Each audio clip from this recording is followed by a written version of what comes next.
1558 उड़ीसा का पुरी इलाका मुगल सेना जगन्नाथ मंदिर को तोड़ने के इरादे से आगे बढ़ रही थी। घोड़े सर पर दौड़ रहे थे, तलवारें चमक रही थीं, लेकिन जैसे ही सेना मुख्य गर्भगृह की ओर बढ़ी, एक अजीब सा तूफान उठा। सूरज की रोशनी अचानक गायब हो गई और चारों ओर अंधकार छा गया। फिर सैनिकों ने देखा कि मंदिर के अंदर से तेज रोशनी आ रही है और रोशनी के साथ एक भयानक और डरावनी चीज उनके पास आ रही है। यह दृश्य इतना भयानक था कि कई सैनिक वहीं पर बेहोश हो गए और जो बच गए वो ऐसे भागे मानो उनके सामने मौत खड़ी हो। अब आप सोचिए कि क्या यह सिर्फ एक ऐतिहासिक घटना थी या फिर सच में भगवान जगन्नाथ ने अपने धाम की रक्षा की। पुरी का जगन्नाथ मंदिर एक ऐसा स्थान जो सिर्फ भक्ति का केंद्र नहीं बल्कि अनगिनत रहस्यों की चुप दुनिया है। क्या आपने कभी सोचा है कि क्यों इस मंदिर का ध्वज हमेशा हवा के विपरीत दिशा में उड़ता है और क्यों मंदिर के ऊपर लगे सुदर्शन चक्र हर दिशा से ऐसा लगता है मानो आपको ही देख रहा हो। यहाँ तक कि प्रसिद्ध किताब भविष्य मलिका में इस मंदिर को लेकर कलयुग की कई भविष्यवाणियां की गई हैं, जो कि सारी की सारी सच हुई हैं। इनमें सबसे प्रसिद्ध है कोविड-19 यानी कि कोरोना की घटना। इस किताब में लिखा गया था कि जब मंदिर का सबसे पुराना पेड़ गिर जाएगा तब एक भयानक महामारी आएगी, और यह पूरी तरह सच भी हुई। यह सिर्फ एक घटना नहीं, ऐसी और भी कई घटनाएं हैं जो सच हुई हैं और सारी आपको चौंका देंगी। इस मंदिर के अंदर ऐसे और भी कई अनसुने और खतरनाक रहस्य छुपे हुए हैं जो आपके होश उड़ा देंगे। और सबसे बड़ा रहस्य है ब्रह्म पदार्थ का, यानी कि श्री कृष्ण का दिल। माना जाता है कि इस मंदिर में श्री कृष्ण का दिल आज भी मौजूद है, जिसे हर 12 साल में पुरानी मूर्ति से निकालकर नई मूर्ति में डाला जाता है, और यह प्रक्रिया काफी महत्वपूर्ण है। इस दौरान अगर कोई श्री कृष्ण के दिल को देख ले तो वह तुरंत मर जाता है, जिसकी कई घटनाएं हमारे सामने आती हैं। पिछले 800 सालों से इस मंदिर का ध्वज हर रोज बदला जाता है और कहा जाता है कि अगर इसे एक भी दिन न बदला गया तो मंदिर को 18 सालों के लिए बंद करना होगा। और जब अंग्रेज आए तो उन्होंने इस प्रक्रिया को अंधविश्वास बताकर रोकने की कोशिश की, लेकिन फिर उनके साथ जो हुआ वो जानकर आप चौंक जाएंगे। इस मंदिर के मुख्य प्रवेश द्वार में 22 सीढ़ियां हैं जिन्हें पार करना होता है, लेकिन इनमें से तीसरी सीढ़ी पर पैर रखना सख्त मना है। पर आखिर ऐसा क्यों है और क्या होगा यदि आपने तीसरी सीढ़ी पर पैर रख दिया? फिर आती है मंदिर की रसोई, जहां 7 बर्तनों में एक साथ प्रसाद पकता है। पर नीचे की आंच से ऊपर वाला बर्तन पहले कैसे पक जाता है? क्या मंदिर की रसोई विज्ञान के नियमों को भी चुनौती देती है? ऐसे ही और भी न जाने कितने चौंकाने वाले रहस्य। ये सिर्फ एक मंदिर नहीं, ये एक ऐसा तीर्थ है जहां धर्म, विज्ञान, वास्तु और चमत्कार चारों एक साथ खड़े हैं, जहां श्रद्धा सिर्फ पूजा नहीं बल्कि रहस्यों से सामना करने की तैयारी है। तो क्या आप तैयार हैं एक ऐसे सफर के लिए जहां हर अध्याय आपको चौंकाएगा, हर रहस्य आपके विश्वास को चुनौती देगा और हर जवाब एक नए सवाल को जन्म देगा? चलिए चलते हैं जगन्नाथ मंदिर की उस रहस्यमयी यात्रा पर, जहां भगवान खुद हर सवाल का उत्तर है।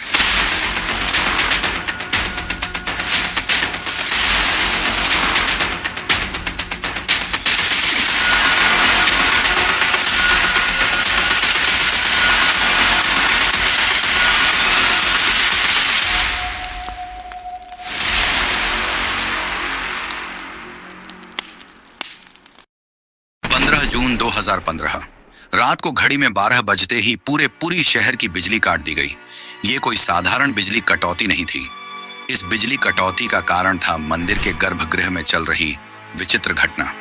मंदिर के मुख्य पुजारी इस अंधेरी रात में अपनी आंखों पर पट्टी बांधे और हाथ में एक मोटा दस्ताना पहने हुए अपने हाथों पर एक दिव्य पदार्थ लेकर भगवान की मूर्ति की ओर बढ़ रहे थे।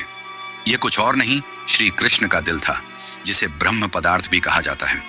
ठीक 12 साल बाद यह प्रक्रिया आज मंदिर में फिर दोहराई जा रही थी, जहां भगवान जगन्नाथ की पुरानी मूर्ति से उनके दिल को निकालकर नई मूर्ति में लगाया जाता है। यह होता है भगवान के शरीर को बदलने का, लेकिन आत्मा को यथावत रखने का अनुष्ठान। माना जाता है कि यह मंदिर दुनिया का एकमात्र मंदिर है जहां भगवान आज भी जीवित रूप में बसते हैं, और जब उनका शरीर पुराना हो जाता है तो ठीक उसी तरह नया शरीर दिया जाता है, जैसे कोई आत्मा नया जन्म लेती है। कहते हैं इस ब्रह्म तत्व को आज तक किसी ने नहीं देखा, और जिसने भी देखने की कोशिश की वो जिंदा नहीं बचा। नवकलेवर की रात जब पुरानी मूर्तियों से ब्रह्म तत्व निकालकर नई मूर्तियों में डाला जाता है। पुरी में कर्फ्यू जैसा माहौल बना दिया जाता है। पूरे शहर की बिजली काट दी जाती है। मंदिर को घोर अंधेरे में बंद कर दिया जाता है। मंदिर के अंदर होते हैं सिर्फ विशुद्ध ब्राह्मण, जिनका खानदान सदियों से यही कार्य करता आया है। उनकी आंखों पर पट्टी बांधी जाती है और हाथों पर मोटे दस्ताने पहनाए जाते हैं, ताकि वे ना देख सकें और ना ही महसूस कर सकें कि ब्रह्म पदार्थ है क्या। जब यह प्रक्रिया होती है तब मंदिर की सुरक्षा सीआरपीएफ के जवान करते हैं और किसी भी व्यक्ति का मंदिर के अंदर जाना सख्त मना होता है। जब 2015 में यह अनुष्ठान हुआ था, तब एक पांडे ने उस ब्रह्म तत्व को हाथ लगा दिया था, जिसके बाद वह तुरंत ही बेहोश हो गया और जब आंख खुली तो वह मानसिक रूप से पूरी तरह अस्थिर हो गया था। तो सवाल उठता है, ब्रह्म तत्व आखिर है क्या? क्या यह कोई दिव्य ऊर्जा है? क्या यह सिर्फ विश्वास है या सच में कोई ऐसा अविनाशी पदार्थ मौजूद है जो युगों से युगों तक जीवित है? माना जाता है कि यह ब्रह्म पदार्थ काफी ज्यादा शक्तिशाली है, जिससे लगातार दिव्य ऊर्जा निकलती रहती है और हमेशा हल्का सा कंपन महसूस होता रहता है। प्रसिद्ध इंडियन आर्कियोलॉजिस्ट प्रवीण मोहन के हिसाब से श्री कृष्ण सिर्फ एक इंसान नहीं बल्कि एक सुप्रीम बीइंग थे। उनके मुताबिक ब्रह्म पदार्थ, जिसे कृष्ण का दिल भी कहा जाता है, वह असल में एक आर्क रिएक्टर है, यानी कि एक ऐसा डिवाइस जो भयंकर स्तर की ऊर्जा उत्पन्न करता है। उन्होंने यह तक बताया कि क्यों जगन्नाथ की मूर्तियों को लकड़ी से बनाया जाता है। उनके अनुसार लकड़ी बिजली को कंडक्ट नहीं करती, जिस कारण वह ब्रह्म पदार्थ से निकलने वाली इलेक्ट्रोमैग्नेटिक एनर्जी को रोक लेती है। वैसे तो माना जाता है, आज तक इसे किसी ने नहीं देखा है, पर आज से करीब 50 साल पहले एक व्यक्ति ने दावा किया था कि उसने इस हृदय को देखा है। उसने कहा कि हृदय चांदी की तरह तरल बह रहा था और यही तरल लकड़ी को कमजोर कर देता है, जिस कारण हर 12 साल में मूर्तियों को बदलना पड़ता है। उस व्यक्ति ने यह तक कहा कि जब उस हृदय को प्रकाश में लाया गया तो वह चक्र की तरह घूमने लगा और जोर से कंपन करने लगा, यानी कि जब इस ब्रह्म पदार्थ को रोशनी मिलती है तो यह और भी ज्यादा सक्रिय हो जाता है, जो कि खतरनाक साबित हो सकता है। जिस कारण हर बार जब इसे पुरानी मूर्ति से नई मूर्ति में बदला जाता है तब पूरी शहर की बिजली काट दी जाती है। विज्ञान के लिए आज भी यह एक चौंकाने वाला रहस्य है जिसे कोई समझ नहीं पाया, लेकिन भक्तों के लिए यह उनके श्री कृष्ण है, उनका दिल है, जिस कारण हर दिन लाखों की तादाद में भक्त भगवान जगन्नाथ के दर्शन करने आते हैं। वैसे क्या आपको पता है कि जब श्री कृष्ण की मृत्यु हुई तब पांडवों ने उनके शरीर को जला दिया था, पर फिर कैसे उनका हृदय बच गया और वह पुरी तक कैसे पहुंचा? और इस भव्य मंदिर की रचना किसने की? आखिर कौन था जिसने बड़ी ही चमत्कारी तरीके से भगवान जगन्नाथ की मूर्ति बनाई? तो चलिए जानते हैं अब इस रहस्यमयी और रोचक घटना को, जो आपको इंटरनेट और किताबों में नहीं देखने को मिलेगी। लेकिन उससे पहले अगर आपको वीडियो अच्छी लग रही है तो इसे लाइक करके कमेंट में जय जगन्नाथ जरूर लिखें। आज से करीब 5000 साल पहले महाभारत युद्ध के पश्चात चारों तरफ केवल लाशें ही पड़ी थीं। लाखों पड़े शव और कौरवों के विनाश ने सबको झकझोर दिया। कौरवों की माता गांधारी ने इस विनाश का कारण श्री कृष्ण को बताया। उनके हिसाब से अगर श्री कृष्ण चाहते तो यह युद्ध होता ही नहीं, पर उन्होंने ऐसा नहीं किया, जिसके कारण क्रोधित होकर गांधारी ने कृष्ण को श्राप दिया, गिना, जिस प्रकार मेरे वंश का विनाश हुआ है ठीक उसी प्रकार तुम्हारे भी वंश का विनाश हो जाएगा। इस श्राप के 36 साल बाद जब एक दिन श्री कृष्ण जंगल में विश्राम कर रहे थे, तब एक शिकारी ने उन्हें हिरण समझकर उन पर तीर चला दी और जैसे ही तीर श्री कृष्ण के पैरों पर जाके लगी, उन्होंने इस लोक को छोड़ दिया और मृत्यु को स्वीकार किया। और माना जाता है कि उनके मृत्यु के साथ ही पूरी द्वारका नगरी पानी में समा गई, जिससे उनका पूरा वंश समाप्त हो गया। माना जाता है कि जब शिकारी ने उन्हें गलती से मारा तो उसे बहुत पछतावा हुआ और उसने श्री कृष्ण से माफी मांगी, पर श्री कृष्ण ने बताया कि ये मेरे ही कर्मों का फल है। उन्होंने समझाते हुए कहा कि पिछले जन्म में तुम महान वानर राजा बाली थे, जिसे मैंने ही राम अवतार में छल से मार दिया था, और उसी कारण आज तुम मेरे मृत्यु का कारण बने। माना जाता है कि जब श्री कृष्ण की मृत्यु की खबर पांडवों को मिली तो उन्होंने पूरे रीति रिवाज से श्री कृष्ण का अंतिम संस्कार किया, और जब उनके शरीर को जलाया गया तो उनका पूरा शरीर पंचतत्वों में विलीन हो गया, परंतु उनका हृदय बच गया और जलने की बजाय और भी अधिक ऊर्जा से धड़कने लगा। इसी हृदय को बाद में ब्रह्म पदार्थ कहा गया। अर्जुन ने इस हृदय को लकड़ी के मंच पर रखकर नदी में बहा दिया। काफी लंबे समय तक बहने के बाद यह ब्रह्म पदार्थ उड़ीसा के समुद्र तट पर पहुंचा। उस समय उस तट पर सबरा जनजाति समुदाय के लोग रहा करते थे। उस जनजाति के मुखिया विश्ववसु ने जब इस ब्रह्म पदार्थ को देखा तो वे इसकी ऊर्जा और दिव्य प्रकाश से प्रभावित हो गए। उन्होंने तुरंत ही पहचान लिया कि यह भगवान के ही रूप हैं और उन्होंने इसे नील माधव के रूप में पूजना शुरू कर दिया। उसी समय मालवा के राज्य में राजा इंद्रद्युम्न राज्य किया करते थे। वे भगवान विष्णु के काफी बड़े भक्त थे।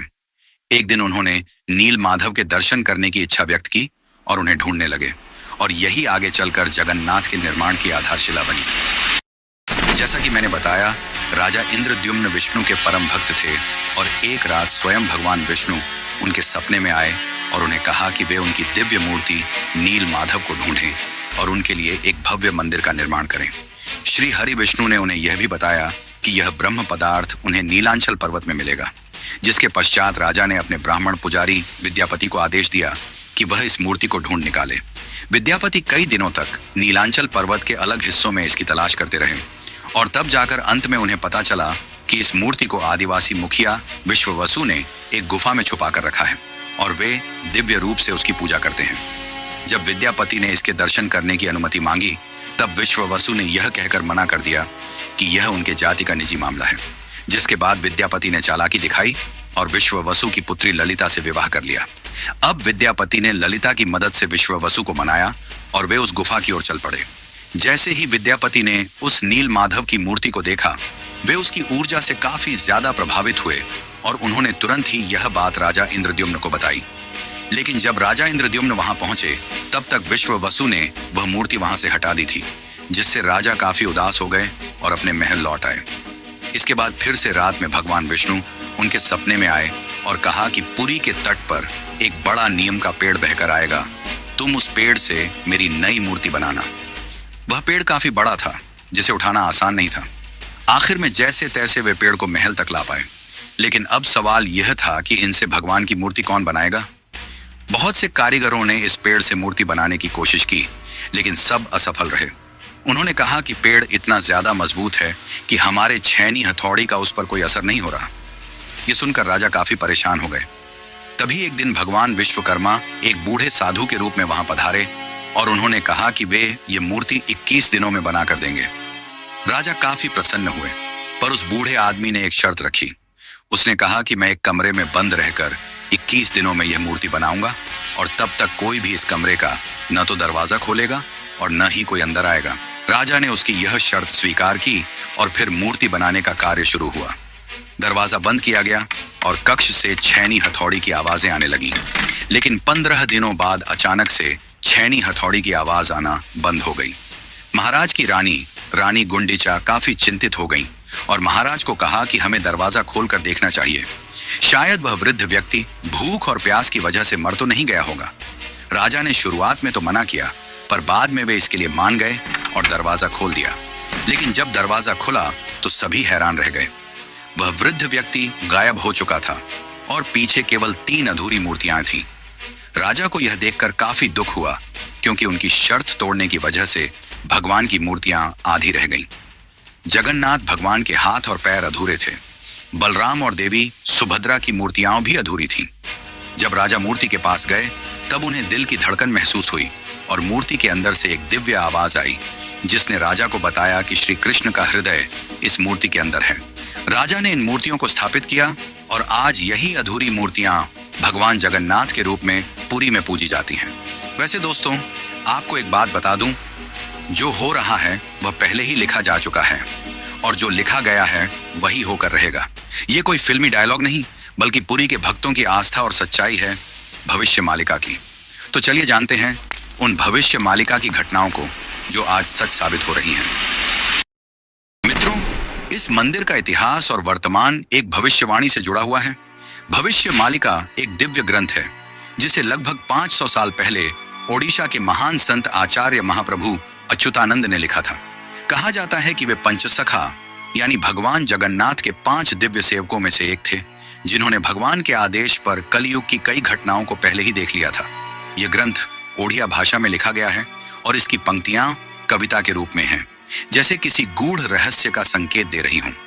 आइए हम आपको बताते हैं भविष्य मालिका की कुछ चौंकाने वाली भविष्यवाणियां जो जगन्नाथ मंदिर और कलयुग के अंत से जुड़ी हुई हैं। इस ग्रंथ की सबसे चौंकाने वाली भविष्यवाणी 4 साल पहले काफी ज्यादा वायरल हुई थी, जब लोगों ने दावा किया कि इसमें कोरोना महामारी का वर्णन भी है। नाना रोग आसीबा, गोटे बड़ा व्याधि, लोका घरे रहीबे, बाहर कुना जीबा, अर्थात अनेकों रोग आएंगे, एक बड़ा रोग फैलेगा, लोग घरों में बंद रहेंगे, बाहर नहीं निकल पाएंगे। अब ये पंक्तियां किसी भी सामान्य रीडर को 2020 की कोविड-19 महामारी की याद दिला देती हैं। पुरी और ओडिशा में कई संतों और विद्वानों ने इसे भविष्य मालिका की सटीक भविष्यवाणी माना। इस किताब की एक और बात, इसमें जिक्र किया गया है कि मंदिर परिसर के ऊपर जो कपड़ा है उसमें आग लगने की घटना का उल्लेख मिलता है। कुछ साल पहले पहली बार त्रिदेव के वस्त्र में आग लगी थी। इस घटना के बाद कलयुग के अंत के बारे में एक बार फिर से बातें होने लगी। कहते हैं कि पापनाश एकादशी के दिन जगन्नाथपुरी मंदिर में एक अखंड महादीप जलाया गया था, लेकिन अचानक तेज हवा चली और झंडा उड़कर दीपक के ऊपर चला गया, जिससे मंदिर के झंडे में आग लग गई। यह घटना 19 मार्च 2020 को हुई थी। कहा जाता है कि दूसरे मंदिरों की तरह जगन्नाथ मंदिर के गुंबद पर कभी कोई पक्षी नहीं बैठता और ना ही इस पर कोई प्लेन या हेलीकॉप्टर उड़ता है, लेकिन जुलाई 2020 के बाद से मंदिर के गुंबद पर गिद्ध, चील और बाज को देखा गया था। ये पक्षी मंदिर के गुंबद, स्तंभ और नील चक्र पर भी बैठे थे। ऐसे में दुनिया के महाविनाश की भविष्यवाणी एक बार फिर से चर्चा में आ गई थी। भविष्य मालिका के अनुसार जब कलयुग का अंत करीब होगा तो भगवान जगन्नाथ मंदिर का नील चक्र यानी सुदर्शन चक्र तूफान से टेढ़ा हो जाएगा। मई 2019 में समुद्री तूफान फानी के कारण यह विशालकाय चक्र टेढ़ा हो गया था। ऐसे ही और भी कई भविष्यवाणियां हैं जो सच हो चुकी हैं और कई प्रसिद्ध भविष्यवाणियां हैं जो आने वाले को लेकर की गई हैं। 3 रथ यात्राएं एक साथ रुकेंगी, नदियां उल्टी दिशा में बहेंगी, ब्रह्म तत्व मंदिर से गायब हो जाएगा और फिर में अंत में आएंगे भगवान के आखिरी अवतार कल की। अब दोस्तों, आप ही सोचिए कि क्या यह महज संयोग है या सच में आचार्य अच्युतानंद को भविष्यदर्शी शक्तियां प्राप्त थीं? अगर उन्होंने आज से सैकड़ों साल पहले ऐसी बातें लिख दी जो अब सच हो रही हैं, तो क्या हमें उनकी बाकी भविष्यवाणियों को भी गंभीरता से लेना चाहिए? भविष्य मालिका कोई साधारण ग्रंथ नहीं, बल्कि वो कायनात का रोडमैप है जिसे बस समझने की जरूरत है। वैसे आपकी जानकारी के लिए बता दूं कि सन 1558 में मुगल सेना ने मंदिर को तोड़ने की कोशिश की। फिर उनके साथ जो हुआ वो चौंकाने वाला था और इस घटना को पहले ही भविष्य मालिका में लिख दिया गया था। और साथ ही भविष्य मालिका में अंग्रेजों को लेकर भी यह कहा गया था कि गोरे आएंगे और मंदिर को बंद कराने की कोशिश करेंगे। तो चलिए अब जानते हैं कि जब मुगल सेना ने मंदिर पर आक्रमण किया तो क्या हुआ और कैसे ब्रिटिशर्स ने भक्तों की श्रद्धा को अंधविश्वास बताकर मंदिर को बंद करने की कोशिश की। लेकिन उससे पहले चैनल को सब्सक्राइब जरूर कर लें। यह आपके लिए तो फ्री है, पर इससे हमारी काफी मदद हो जाती है। सन 1558 उड़ीसा के पुरी इलाके में घना अंधकार छाया हुआ था, पर वो अंधकार आसमान में नहीं, लोगों के मन में था। क्योंकि इस बार कोई साधारण लुटेरा नहीं, मुगल सेना खुद मंदिर को गिराने के इरादे से आ रही थी। कला पहाड़ नाम का अफगान जनरल, जो तब बंगाल का गवर्नर था, उसकी क्रूरता इतनी बदनाम थी कि उसका नाम सुनकर ही लोग कांप उठते थे। कहा जाता है कि वो सनातन धर्म और मंदिरों से विशेष नफरत रखता था। उस दिन उसकी फौज पूरी ताकत के साथ पुरी की ओर बढ़ी। घोड़े सर पर दौड़ रहे थे, तलवारें लहराई जा रही थीं और मंदिर की शांति में एक भयंकर आंधी की आहट आने लगी। जैसे ही सैनिक मुख्य गर्भगृह की ओर बढ़े, अचानक मौसम बदल गया। तेज हवाएं चलने लगीं, आकाश काला पड़ गया, सूरज की रोशनी एकदम गायब हो गई और मंदिर के चारों ओर एक रहस्यमयी घना अंधेरा छा गया। मंदिर के भीतर से एक चमकती हुई रोशनी निकली जो किसी इंसान की नहीं थी। ये रोशनी जैसे ही बाहर आई, पूरा मैदान एकाएक शांत हो गया। सैनिकों में अफरा तफरी मच गई, कुछ बेहोश हो गए, कुछ उल्टा भागने लगे।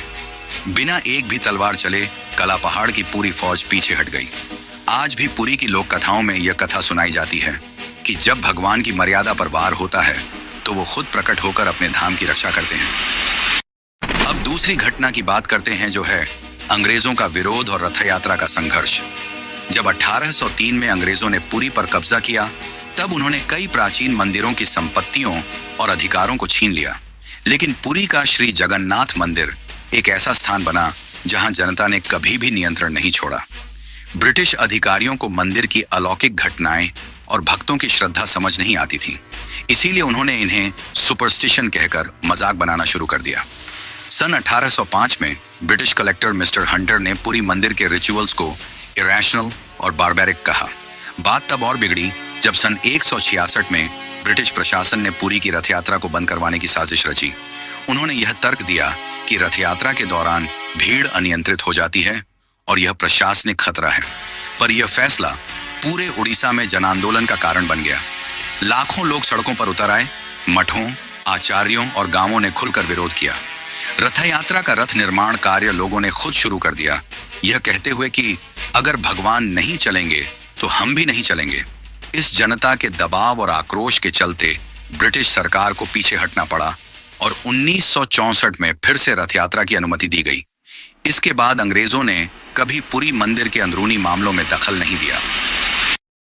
अब चलिए आपको बताते हैं जगन्नाथ की तीसरी सीढ़ी का रहस्य, जिसे यमलोक का द्वार भी कहा जाता है। वैसे तो इस मंदिर में 22 सीढ़ियां हैं, पर सबसे खास है तीसरी सीढ़ी, क्योंकि इसमें पैर रखना उचित नहीं माना जाता। धार्मिक कथाओं के अनुसार इस तीसरी सीढ़ी को यमशिला कहा जाता है और कहा जाता है कि जो भी मनुष्य इस तीसरी सीढ़ी पर पैर रखता है उसके पुण्य शून्य हो जाते हैं और उसे यमलोक जाना पड़ता है। दरअसल एक बार यमराज जी भगवान जगन्नाथ के पास पहुंचे और उनसे कहा कि भगवान, भक्त जैसे ही आपके दर्शन करते हैं उनके सारे पाप मिट जाते हैं, और अगर ऐसा ही चलता रहा तो सभी व्यक्ति जगन्नाथपुरी के दर्शन करके पापों से मुक्त हो जाएंगे, जिससे यमलोक में कोई नहीं आएगा। तब भगवान जगन्नाथ ने कहा कि तुम इस मंदिर की तीसरी सीढ़ी पर अपना स्थान ग्रहण कर लो, और जो भी इस मंदिर की तीसरी सीढ़ी पर पैर रखेगा उसके पुण्य शून्य हो जाएंगे और उसे यमलोक जाना पड़ेगा। और तभी से इस सीढ़ी को यमशिला कहा जाता है, क्योंकि इसमें यम का वास है। अब अगर हम पुरी मंदिर के ऊपर लगे सुदर्शन चक्र की बात करें तो देखने वालों ने यह दावा किया है कि इस सुदर्शन चक्र को आप मंदिर के किसी भी कोने से देखोगे तो ऐसा लगेगा मानो आपको ही देख रहा हो। मतलब इससे जिस भी दिशा से देखो यह सामने की ओर ही दिखता है। इसे आम भाषा में आर्टिफिशियल इल्यूजन कहा जाता है, पर यह आज भी विज्ञान के परे है कि कैसे इतने भारी चक्र को मंदिर के ऊपर लगाया गया और कैसे उस समय के लोगों ने यह आर्टिफिशियल इल्यूजन बनाया जिससे चक्र हमेशा सामने की ओर दिखता है। इसे आज भी विज्ञान नहीं समझ पाया, पर भक्तों के अनुसार यह श्री कृष्ण का चक्र है जिसे उन्होंने इस दुनिया की रक्षा के लिए इस मंदिर में स्थापित किया है। और भविष्य मालिका की एक और पंक्ति के हिसाब से जब यह मंदिर समुद्र के अंदर समा जाएगा तब कलयुग अपने अंतिम चरण पर होगा और तब आएंगे विष्णु के आखिरी अवतार कल्कि। अब जानते हैं पुरी के रसोई घर के बारे में। जगन्नाथपुरी का रसोई घर दुनिया की सबसे बड़ी और सबसे रहस्यमयी रसोई है, जिसके अनोखे तथ्य और परंपरा भक्तों को आश्चर्यचकित कर देती है। और रसोई का सबसे बड़ा रहस्य यह है कि यहाँ भोजन 7 मिट्टी के बर्तनों में बनाया जाता है और हर एक बर्तन को एक के ऊपर एक रखा जाता है। और स्वाभाविक है कि सबसे नीचे के बर्तन में ज्यादा आंच आ रही है तो उसे सबसे पहले पकना चाहिए, लेकिन पुरी में ऐसा नहीं होता। ये चौंकाने वाली बात है कि 7 बर्तनों में जो सबसे ऊपर होता है उसका खाना पहले पकता है, जो विज्ञान के सारे तथ्यों को गलत साबित करता है। यहाँ भोजन बनाने का कार्य केवल सेवायत ब्राह्मणों द्वारा किया जाता है और किसी भी बाहरी व्यक्ति को इसमें प्रवेश की अनुमति नहीं होती। इस पवित्र रसोई में किसी प्रकार के आधुनिक ईंधन या गैस का उपयोग नहीं किया जाता, बल्कि केवल लकड़ी के चूल्हे पर पारंपरिक विधि से प्रसाद बनाया जाता है। पूरी मंदिर में रोजाना लगभग 50,000 से 2 लाख लोगों तक को महाप्रसाद बांटा जाता है। लेकिन चमत्कार देखो, कभी भी खाना बर्बाद नहीं होता और कभी भी कम नहीं पड़ता। मान्यता है कि मां लक्ष्मी स्वयं प्रतिदिन रसोई में आती हैं और रसोई के सेवकों को अंतः प्रेरणा देती हैं कि आज कितनों के लिए प्रसाद तैयार करना है। ये सिर्फ परंपरा नहीं, सदियों से चलती लीला है जिसे आज तक कोई इंसानी गणित नहीं समझ पाया। एक और चौंकाने वाली बात तो यह है कि इतने बड़े किचन में जहां 500 से ज्यादा रसोइये और सेवक काम करते हैं, जहां हर दिन सैकड़ों क्विंटल अनाज, सब्जियां और मसाले इस्तेमाल होते हैं, वहां न कोई बदबू होती है न ही कोई मक्खी। कहा जाता है कि यह अग्निदेव और माता लक्ष्मी की कृपा है जो इस रसोई को हर प्रकार की अशुद्धि से दूर रखती है।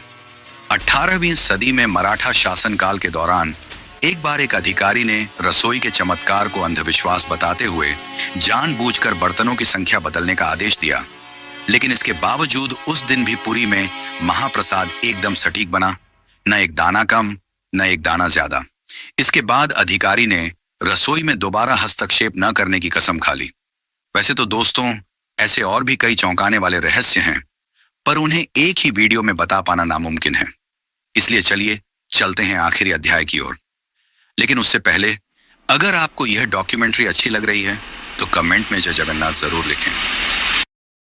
कभी कभी जीवन में कुछ चीजें ऐसी होती हैं जिन्हें न तर्क से समझा जा सकता है और न ही विज्ञान से परखा जा सकता है।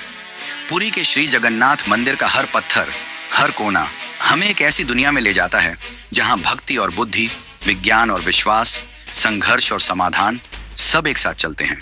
जगन्नाथ केवल भगवान नहीं, एक चेतना है जो हमें यह सिखाते हैं कि जब विज्ञान चुप हो जाए तो श्रद्धा बोलती है।